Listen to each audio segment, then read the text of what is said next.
Why is Bumrah playing only 3 test matches? Why was Siraj clutching his ankle?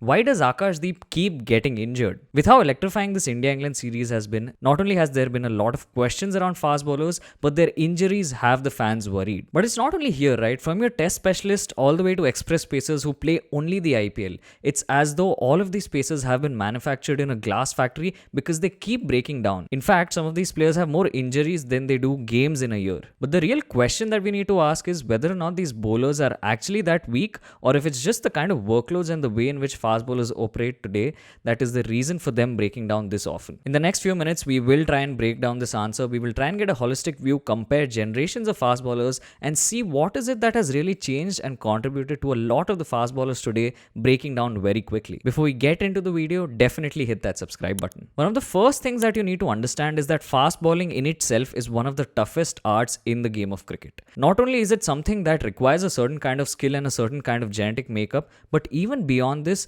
just the amount that the body goes through is the most for any kind of player in this sport. You'll also see this in the average lifespans of most of the great fast bowlers. Not a lot of them play beyond 10 to 12 years, and it's only few outliers like a James Anderson who's even able to go on longer than that. And even if we look at just India's fast bowlers from the 1990s, in the last 35 years, you'll see that there are very few fast bowlers who have picked up 100 plus test wickets.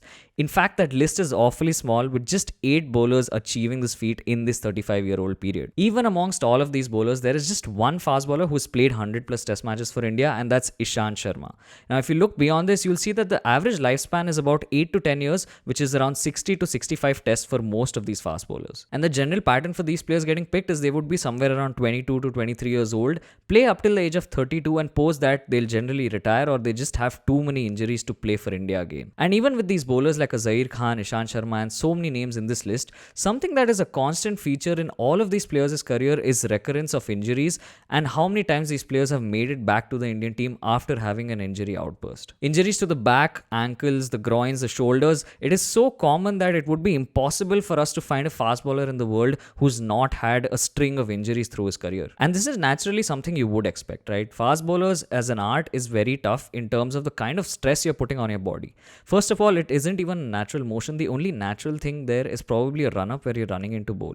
Everything after that is something that a human body is not actually designed for, and at the time of the bowling release, you're putting up to 8 to 10 times of stress on your lower body. And with all these factors considered, and the fact that this is just in the matches, you also have trainings, you also have travel, and so many other things coming into the picture, that it is only natural for a human body to eventually break down because of the sheer amount of wear and tear. And while the comparison across generations in no means is going to be linear, something that you need to understand in today's cricket is that there are multiple formats and there are also multiple franchise leagues that the fast bowlers have to play. And even if for a moment we consider that India is only looking at players who can be good fast bowlers in a single format, and that's test cricket, even here the workload has increased drastically. If you have a look at the test match volume per decade, especially in the case of India, something that you will see is that before the 2000s, this number is on an average 6 to 8 test matches per year, whereas that number has constantly increased from there, and today we are playing something around 10 to 11 test matches on average each year. And along with this, just for the sake of comparison, we've also tried and looked at the careers of various prominent fast bowlers across various generations. We've looked at the likes of a Kapil Dev, a Manoj Prabhakar, to present day Jasprit Bumrah, and everyone in between like Zaheer Khan. What you'll see is that their average overs per innings is actually comparable. Where for a couple of bowlers like a Srinath or a Kapil Dev, it is slightly higher, around 20.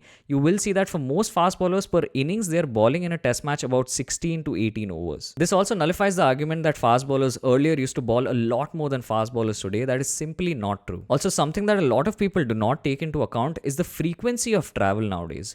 What used to happen earlier is that there were a lot of 4 or 5 match series that India used to play as a test nation. Whereas today, India only plays long test series versus someone like in England or in Australia.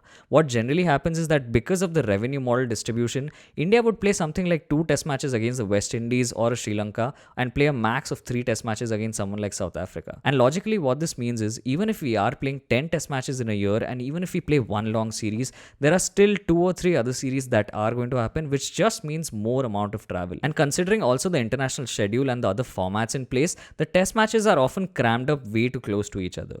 And what all of this means is that there's lesser time for preparation, there's lesser time for recovery, and there's more workload on the bowlers. And from here, if we jump to a realistic scenario, we know that there are good fast bowlers who will play multiple formats for their country. Take an example of India where Jasprit Bumrah and Mohammad Siraj are really good fast bowlers, and India do require provide the services not only in test matches but also in ODIs. And so, considering this, we've also looked at the average number of games that India has played year on year. This number has also increased drastically. If you look at the 1980s and the 1990s, something that you will observe is that India across formats would play around 25 to 30 games in a year. That number only went on to increase with about 40 plus games in the 2000s, 45 plus games in the 2010s, and in 2020 now, India has already played 259 games and we're just about halfway through the decade. At the current rate, India would be playing something like 50 matches across formats just in a single year.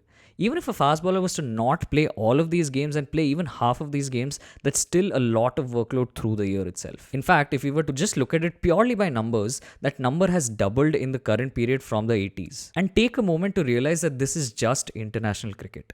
I haven't even started to talk about the franchise leagues, and at least in the case of India, they're not allowed to play other franchise leagues, but the IPL becomes a huge factor. You have the IPL going from March end all the way up till May end or sometimes even June. And this is a huge window where there is a lot of work, a lot of games. A fast bowler who's good and doing well for his team is playing at least 10 out of those 14 games in that particular season. The fact that there are home games and there are away games means that there's going to be a constant amount of travel. Not only that, the bowlers are also going to be spending time apart from just bowling in these high intensity games. They are also going to be training and bowling in the nets. Apart from that, you still have to be a fielder out in the outfield. You also have the additional sponsor commitments, and all of this put together means that this is a very strenuous period for a bowler, especially a fast bowler, because in this period, if you look back to the previous generations where there was no IPL, the bowlers would probably use this time as the off season during international cricket and use it not only to strengthen themselves but also to recover completely. Now the argument here can be, why does a fast bowler need to participate in the IPL if they're aiming for the test team? But let's be honest, the IPL is such a high quality tournament that it gets a lot of eyeballs, and simply because of this, for a bowler to be able to be recognized just beyond the domestic performances, it becomes important for them to take part in a tournament like the IPL. The most recent example could be that of an Anshul Kamboj. Here's a man who had a brilliant domestic season, picking about 50 wickets in just 9 games. However, he also got recognized because of his IPL stint with the Chennai Super Kings. That also eventually ensured that he was on the India A team, and from there he went on to make his debut for India. Prasidh Krishna too in the reckoning order was below Akashdeep. However, because of the sheer brilliant season that he had in the IPL this time around, it ensured that he was part of that opening test match versus England. And now the additional rule that international players have to come back and play domestic cricket means that fast bowlers are going to get no time to rest unless approved by the BCCI. This just adds more pressure to their workloads that are already so high. And another question to add to all of this is to talk about the biomechanics, the strength and the recovery training of these bowlers. Because of how tight the schedules are, if a bowler, for example, gets injured, what is the likeliness that they're able to go back, complete a proper rehab and then come back into the Indian team? Realistically, there are cases like for a Mohammad Shami where we needed him fit for a tournament like the Champions Trophy. And so a lot of people might be ensuring that they're doing everything they can to get him back, even if he's not at 100%, to just play that particular tournament. This also happens a lot in franchise cricket, where a lot of the big bucks are paid for fast bowlers, and you know that they become an important part, and so everything is done to get them match ready, even though they might not be at 100% fitness. Even if we decide to look beyond all of this, even if we decide to look beyond the kind of workloads and the kind of pressures that these bowlers have, the next thing to consider, and something that people might ask, is that BCCI has gone up and improved and has so much money now. So does that not mean that there are better facilities available for these fast bowlers? Does that not mean that there is better infrastructure itself? This is something that is drastically improved, not just in Indian cricket, but just across the world of cricket. Fast bowlers have a much better understanding of the kind of biomechanics in place, how their bodies work, and also the kind of facilities that they need to ensure that they can sustain their bodies. In fact, this is also one of the major reasons that India saw a resurgence in fast bowlers through the 2000s itself. It is no surprise that we have seen an increase in the number of fast bowlers who can not only play for longer periods of time, but also are skillful and have much longer and successful careers. Even the MRF Pace Foundation that was established in 1987 is hugely responsible for the kind of crop of fast bowlers we've been seeing, especially since the late 1990s. A thing that they've done correctly is to ensure that they're picking up fast bowlers with raw talent and potential, and they're getting them into the academy at the ages of just 14 or 15. One of the best examples, and someone who's doing commentary right now, is Varun Aaron. Here's a man who was picked up by the MRF Pace Foundation around the age of 14 or 15, and right from that early age, he was given a lot of understanding and knowledge about how his body works and also how the biomechanics of fast bowling are. Eventually, he did not go on to have a very long career with India because of the kind of injuries he had in place, but something you need to take note of is that he still had a decently long domestic career. He was able to make a comeback from a lot of injuries. In fact, he's also made his comeback multiple times for India, coming back from various injuries, and there's also a case where he talks about how he himself remodeled his action. He did this because not a lot of coaches were able to understand the issue with his bowling action that was leading to a lot of injuries. Eventually, because of the kind of understanding that Varun Aaron himself had about the biomechanics, he was able to make the right changes and come back and not have that injury once again. And this also throws light on the lesser things that are spoken about. Of course, we always talk about fast bowling, we talk about the fitness and the sport, but we seldom touch upon player-coach-mentor relationships, what fitness trainers expect from players, player accountability, and also the kind of communication in place across the various levels of the structures in place. And the last thing that India as a nation especially needs to be wary of is how we look at express pace bowlers. Because of the simple fact that even in a country of billions, we just see a few handful of bowlers who can consistently hit the 150 km/h mark, we tend to fast track them into the highest level.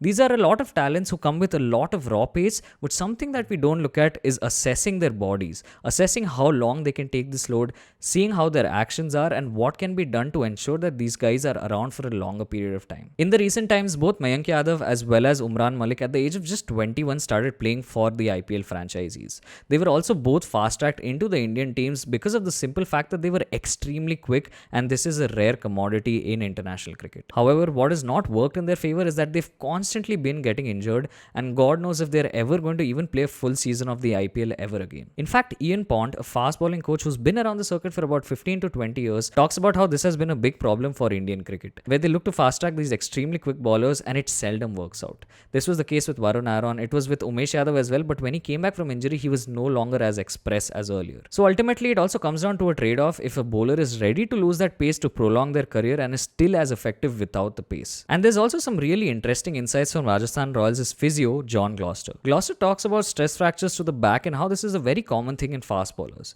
What also happens is that during a stress fracture, especially in the back, the bones tend to lose their tensity and it takes a while for the fast bowler to regain their proper form. Not only is the bowler initially sidelined for about 4 to 6 months, but even beyond that, for the bone density to be back to normal, it takes about 8 to 10 months. And realistically, these are all the factors. We've spoken about workloads, we've spoken about how there have been increasing games of cricket, we've spoken about stakeholders involved, franchisees, and just so much pressure on these fast bowlers to perform and to ensure that they keep coming back to get a chance for India, that it becomes impossible for them to actually have a season to recover. Well, there's definitely a lot of things that BCCI can do, as they're doing with Jasprit Bumrah, to ensure that they're managing workloads. They still have a lot of steps to take in the right direction to prevent India's fast bowlers from getting constant injuries. One of the steps that we took in this right direction was the introduction of fast bowling specific contracts in the annual retainership contract from BCCI in 2023-24. Now, we don't know if it's still in place, but it was important because this ensured that the bowlers were getting an extra incentive to continue bowling fast and to continue putting their efforts with the Indian team. It also ensures that these talented pool of fast bowlers get access to the best facilities and centralized BCCI physios. So by no reason is it what Wasim Akram or Kapil Dev talk about. They talk about how fast bowlers are just maybe not bowling enough in the nets. This is definitely just part of the picture, but the real thing is also to do with just the increased amount of workloads and the kind of stress that these players are constantly under. With one test match still to play in this India-England series, India will hope that their players can survive through this injury scare and make it to the end of the test series. But in the bigger scheme of things and the longer aspect and the generations to come, it is important for all of the facilities to be working together. It is important for the physios to ensure that they're giving the best advice to these fast bowlers. It also becomes important for the fast bowlers themselves to be accountable and communicate well. Lastly, it also becomes BCCI's responsibility to be able to treat these players in a manner that is slightly different to other players, simply because their risk of injuries is just higher and they are higher value players. This has been a video trying to investigate what fast bowlers in India are like, why there is an influx of injuries, and what are some factors affecting it, and what things need to be done to ensure that these fast bowlers might have longer careers. If you've enjoyed this case study, definitely leave a like and comment down below what you think about this situation. Definitely share this video with your friends and hit subscribe so you don't miss a video from us. Hype this video as well so that it is pushed out to the algorithm. All of our links are in the description. Thank you so much for watching. Peace.